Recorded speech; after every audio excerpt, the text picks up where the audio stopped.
Insurance isn't one size fits all. That's why drivers have trusted Progressive's Name Your Price tool for years. Just tell Progressive what you want to pay, and they'll show you coverage options that fit your budget. Visit Progressive.com to find a car insurance rate that works for you. Progressive Casualty Insurance Company and Affiliates. Price and coverage match limited by state law. It's like math. McDonald's is now introducing all new Caesar sauce, plus an even crispier McCrispy Strip. This all equals a creamier, creamy snack wrap. Try the new Caesar sauce at McDonald's. Need a boost? Sometimes all it takes is tapping into your inner cool. Icebreaker's gum helps you unleash the confidence within. Each chew releases a rush of icy flavor powered by cooling flavor crystals, sending a wave of refreshment to reinvigorate all your senses. Icebreaker's convenient pack fits everywhere, from car cup holders to backpack pockets, so you can find your cool wherever you go. Grab Icebreaker's gum online or at a store near you. You're listening to this podcast, so you've got a curious mind. Here's a helpful fact. Drivers who switch and save with Progressive save over $900 on average. Visit Progressive.com to see if you could save on car insurance. Progressive Casualty Insurance Company and Affiliates. National average 12-month savings of $946 by new customers surveyed who saved with Progressive between June 2024 and May 2025. Potential savings will vary. It's like math. McDonald's is now introducing all new Caesar sauce, plus an even crispier McCrispy Strip. This all equals a creamier, creamy snack wrap. Try the new Caesar sauce at McDonald's.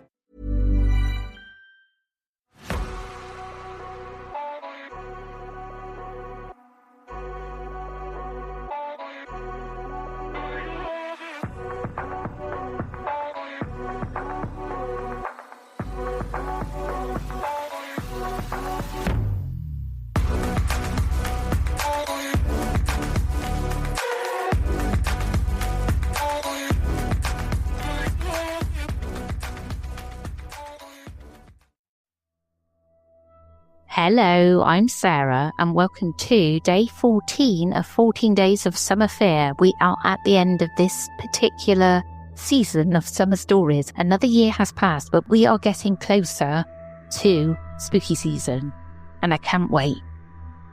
I'll get straight into it. Are you ready for the first story? Not sure what it was, but that cabin felt really heavy at night. This happened back in 2013, when I was like 9 years old. I'm 22 now, but I still remember it. Me, my mum, and her boyfriend at the time, went on a road trip across Venezuela, from Puerto Ordaz to Merida. First night was normal. We stayed in a hotel, nothing weird at all. Second night, we stayed at this small motel place next to the owner's house. The room had a bunk bed. I slept on the bottom bunk, and my mum and David were on the top. I woke up in the middle of the night and the room was completely dark. I looked over toward the TV and chair area, and I swear I saw like a dark head shape moving side to side. I froze for a second, and then panicked and called my mum. I pointed at it, but she just told me to go back to sleep. I eventually did, but it didn't feel right after that. After that, nothing really happened for a few days while we were travelling toward Merida. But when we got there and stayed in this wooden cabin in the mountains, the whole vibe was different. My mum and David upstairs, me downstairs. During the day it was fine because we were always out doing stuff. But at night I didn't like that place at all. I can't even explain it properly. It just felt heavy and uncomfortable being there alone in the dark. I couldn't sleep in the room downstairs at all. I'd just stay in the living room with the TV on, because the silence made it worse. We even stayed one night at a relative's house nearby, and that place felt completely normal compared to the cabin. At some point, my mum and David even started feeling weird about the cabin too, and switched rooms. I ended up sleeping upstairs with my mum after that. Now that I'm older, I talk to my mum about it again. What's crazy is she actually remembers it too. She doesn't believe in paranormal stuff at all, but she said every night, every time she tried to sleep there with the lights off, she would feel this heavy, dark feeling in the room, like something was there watching. She didn't really talk about it back then, but now she kind of admits that place felt really off. Nothing physical ever happened. No sounds, no objects moving, nothing like that. It was just that feeling in that place that all of us noticed. Interesting, and I appreciate the mum not bringing it up before so as not to freak out the author. That's the kind of thing you got to do when you've got kids, isn't it? Just don't frighten them. Even when you're frightened yourself, and I have been in the past, try and be brave, be the hero of the family. Are you ready for the second story? The time me and my friend shared an eerily similar dream after having a paranormal experience at his grandfather's ranch. So this might be a little long, so sorry about that. And just so you know, there's no grand revelation or honestly anything super exciting, besides a handful of weird encounters and then a shared nightmare. This happened around 3 years ago, and I haven't typed it up before. I've only told close friends and family. First time writing out anything I've experienced firsthand, so sorry if it's messy and cluttered. So my friend's grandpa has a huge ranch, I think 300 to 500 acres, give or take. His grandparents' house sits near the entrance of the ranch, while a small bunkhouse is situated pretty far off from the main house, nestled against the tree line that leads into the more unmanaged areas of the land. The bunkhouse was really cool.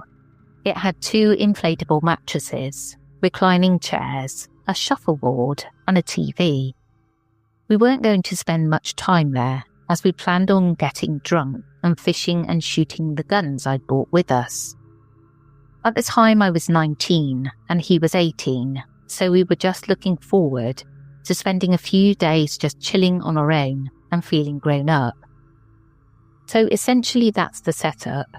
And on day 1 at the ranch, after we were done shooting some bull skulls in the boneyard with the Mosine and the 22, we had both finished a tall boy and were a little buzzed, but not really drunk in any way. We hopped in the Ranger and started heading back to the bunkhouse, which was about a 4-minute drive in the Ranger. On our way back, the sun is starting to set, and because we're in Texas, the sunset was an absolute gorgeous gradient of deep reds and bright oranges. We looked off the edge of the property because that's where the sunset was. It led into a bramble-filled forest, but it was land owned by a neighbouring family. It was just an unmanaged part. As we were staring off and driving a bit slower, we both noticed that we thought we saw some hogs running through the brush, a bit into the tree line. We kind of slowed down to get a closer look, because they would be the first hogs we'd seen on our trip. We didn't have the assault rifle with us though, so we didn't bother making a full stop to take pot shots at them. Our normal instinct would be to stop the Ranger and take them down, as they're a pest in this area of the world. Sorry, animal lovers, it has to be done. We looked on and noticed that it wasn't a small group of pigs running. It was just like a couple of hunched over figures. I don't want to say they looked humanoid, because we really didn't get a good enough look at their shape. I don't know. The way they were loping through the underbrush was weird and vaguely human. We were both confused and just trying to figure out what we were looking at, but they managed to get far enough away to be out of sight before either of us could really even guess at what we saw. It's hard to explain. We saw so little of the things, it really shouldn't have unnerved us as much as it did, especially seeing as we were buzzed with guns in tow and probably felt badass. We hurried to the bunkhouse, kind of quietly mentioning how that was weird. Since we were done shooting for the day, we decided to get well and truly drunk and left the Ranger at the bunkhouse and hiked a small way up to the creek. We brought out some folding chairs and climbed a small cliff to set them up and smoke. Off in the distance, a pretty significant amount of movement caught our attention. The cliff gave us a good view of the surrounding property. We looked down at the vacants of motion and saw once again hunched dark figures looming in the underbrush of the forest pretty far off. This time, though, it was easy to tell there were 3 of them. They moved around carefully, getting closer to us, then randomly backing off away. They seemed to keep a consistent distance, but randomly got closer and further away if we ever looked away for a minute. We got so invested in watching these little things and wondering what they were doing. We ignore the shapes then, smoke up, and finish drinking on the shore of the creek off of the cliff. Nothing eventful happened besides us hearing rustling every now and again. That was more than likely a rabbit or something.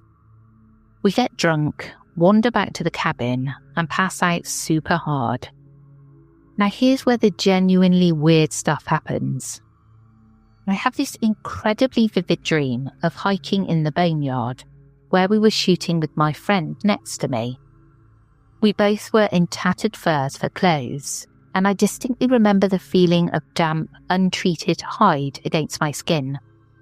We made our way to the centre of the small boneyard and assembled a weird statue out of the bones. I guess effigy might be a better word than statue, but we made this weird, ritualistic-looking form out of the bones. And as soon as we finished, those loping, hunched shapes came out of the darkness and began tearing and cutting us apart.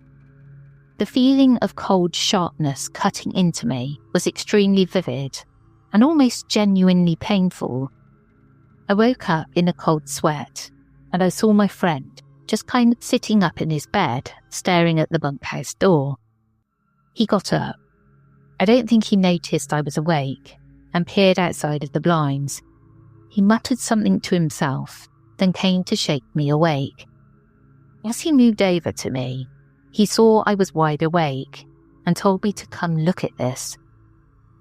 Outside in the forest, the bunkhouse was nudged against. The figures were there, crawling and moving or hunched, but still too dark and vague for me to tell what they could be. He stopped looking through the blinds and turned on a lamp. We started playing war with some poker cards and started talking about the weird shapes. We talked about when we first saw them and then seeing them again at the creek. He told me he had a really bad feeling when we were drunkenly walking back to the bunkhouse. Then he started telling me about a dream he had. And well, I'm sure you already guessed. The dream was to a T exactly what I'd dreamed. I mean, every single detail, to the weird furs we wore, to the shapes coming at us and clawing at us. For the rest of the trip, we saw the shapes in the distance, but they seemed to move less and be less full of energy after the encounter. Now, I know that this was pretty long, and there isn't much of a payoff, as that's pretty much all that happened. What is interesting to note, though, is that after my friend told his grandfather about what happened, he no longer allows anyone to stay in the bunkhouse, and from what I've heard, has converted it into a glorified storage shed. That bunkhouse sounds amazing. I would have loved it, apart from the figures, obviously. When I was about 16 or so, my friend had a caravan, well, her parents did, and we went down there for weeks on end. It was wonderful and liberating. And we had so much fun and some spooky stuff too on the sand dunes. Are you ready for the third story? Ghost encounter as a camp leader. A few summers back, I worked at a camp that was nearly 100 years old. The camp served adults and kids with varying levels of ability of all ages, and was really the highlight of many of the campers' lives. Campers and workers alike joked the place was haunted, but I thought it was one of those funny camp legends to mess with the campers and share around the fire. As a camp leader, I had my own room in an old cabin, and I shared a bathroom with one other leader who lived on the other separate half of the cabin. One night, I was up late, dealing with a camper having a meltdown. Around midnight, I'd finally gotten her to sleep, and I was trekking back to my own cabin when thunder roared loudly. I sprinted the rest of the way, and as soon as I hit the door, it started pouring. I realised at this moment that I still had my walkie-talkie on me. Usually we charge them in the main office at night, but I decided to not run into the storm, and I turned the walkie-talkie off and set it on my dresser. Shortly after that, I went to bed. I woke around 3 a.m. to what felt like someone poking my leg. I was really confused by the sensation. I opened my eyes and looked down at my leg under the sheet where I'd felt the poke and saw nothing. I tried to go back to sleep, but a few seconds later, I felt it more aggressively and on a larger scale, as if a whole hand had wrapped around my calf, and I sat up in fear. As I sat up, my walkie-talkie across the room lit up and beeped. Something that could only happen if someone physically turned the side dial and pressed a button. The walkie-talkie stayed on, and I was paralysed in fear. Eventually, I got up and turned it back off and turned on the room's lights. I checked, and no one was in my room or under my bed or in my closet. There were no objects that could have caused the poking. To this day, it still makes me feel tight-chested thinking about it. And a no thank you. If something grabbed my feet, they would definitely feel it in the face. Anybody coming to... I know this wasn't the feet, but it just reminds me of somebody coming for my feet, they will get a boot. Even if I know they're coming for my feet, because it's one of those things that's just going to automatically kick if someone tries to tickle my feet. Are you ready for the fourth and final story? The old homestead. I grew up in rural Nebraska, and as our house was quite old, we've had a number of unusual occurrences. I'm an adult now, but I wanted to make sure I wrote down these memories before the slow march of time fades them away. Please enjoy my childhood ghost stories. When I was 7 years old, my family moved from suburban Omaha to the countryside of northern Nebraska, the same region where my father was born and raised. We purchased an old homestead built in the 1800s and renovated it to fit our growing family. I remember being amazed when my dad showed me the ancient logs they'd extracted from the walls while remodelling the home, proving the incredible age of the structure. Dad held on to the logs, and I believe they're still in a shed somewhere on the property. When the house was finally ready for us to move in, no activity immediately began, at least to my knowledge. Being an amalgamation of an old cabin, a farmhouse, a bungalow, and then a modern construction, the house became something of a labyrinth to navigate, and so it was easy to get spooked while retrieving a can of tomato preserve from the basement, or trying to find the bathroom at night in the long hallways. But I don't remember anything particularly paranormal until after we'd lived there for a fair amount of time. I was 10 when my younger sister was born, and as infants are prone to waking up several times a night, my other 2 sisters and I shared a bedroom. We had bunk beds and a toddler bed all in one room.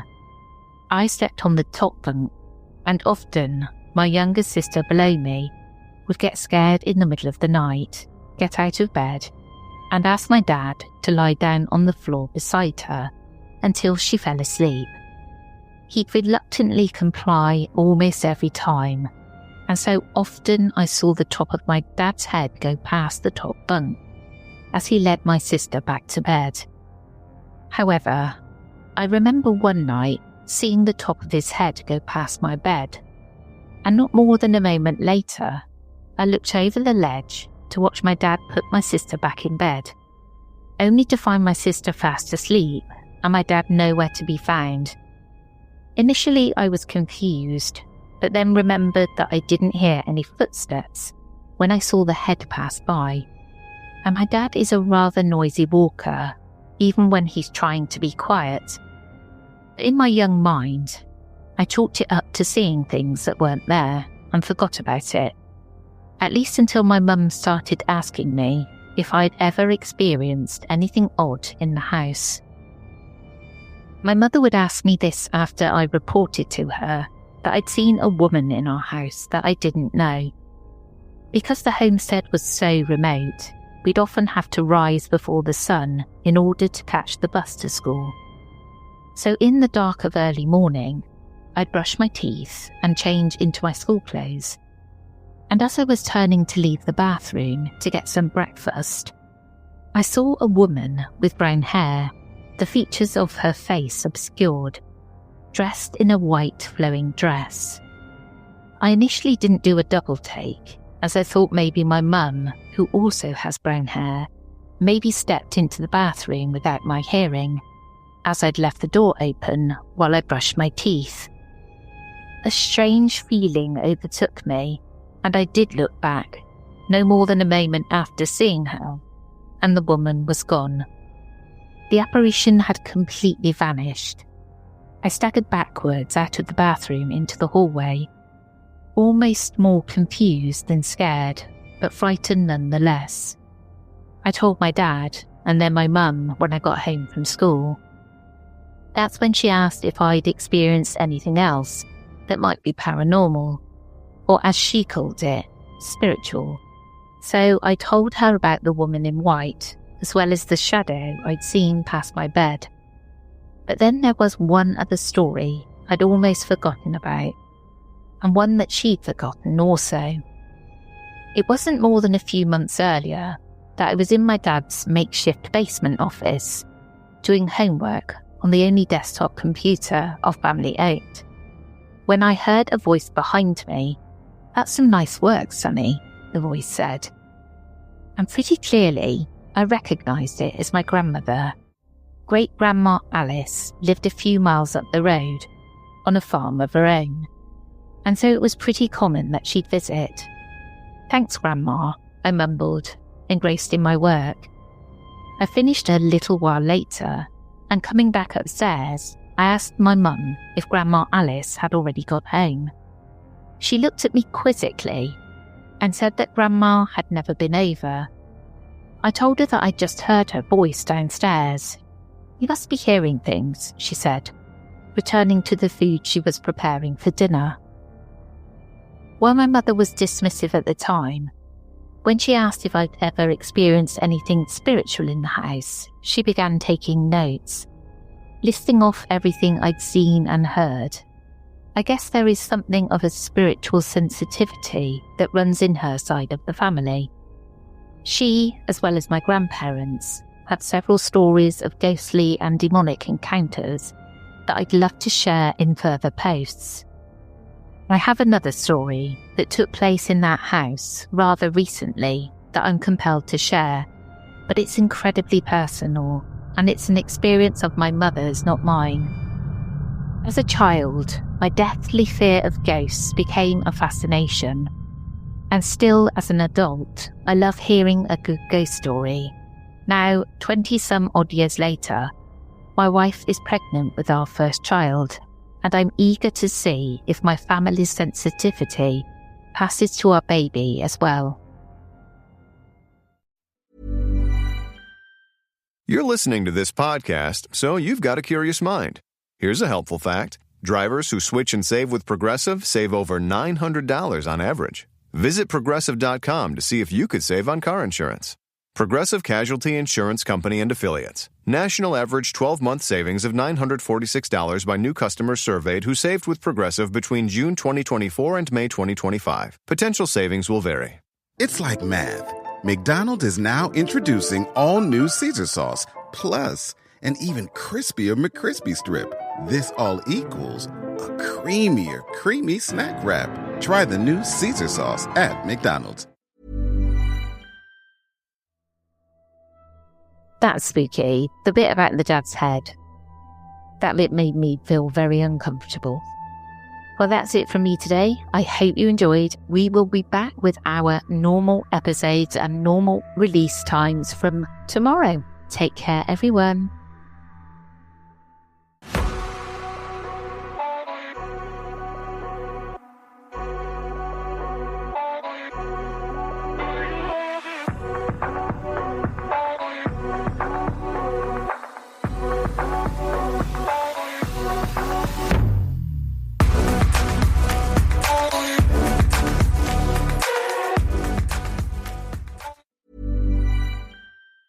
You're listening to this podcast, so you've got a curious mind. Here's a helpful fact. Drivers who switch and save with Progressive save over $900 on average. Visit Progressive.com to see if you could save on car insurance. Progressive Casualty Insurance Company and Affiliates. National average 12-month savings of $946 by new customers surveyed who saved with Progressive between June 2024 and May 2025. Potential savings will vary. It's like math. McDonald's is now introducing all new Caesar sauce, plus an even crispier McCrispy strip. This all equals a creamier, creamy snack wrap. Try the new Caesar sauce at McDonald's. Need a boost? Sometimes all it takes is tapping into your inner cool. Icebreaker's gum helps you unleash the confidence within. Each chew releases a rush of icy flavor powered by cooling flavor crystals, sending a wave of refreshment to reinvigorate all your senses. Icebreaker's convenient pack fits everywhere, from car cup holders to backpack pockets, so you can find your cool wherever you go. Grab Icebreaker's gum online or at a store near you.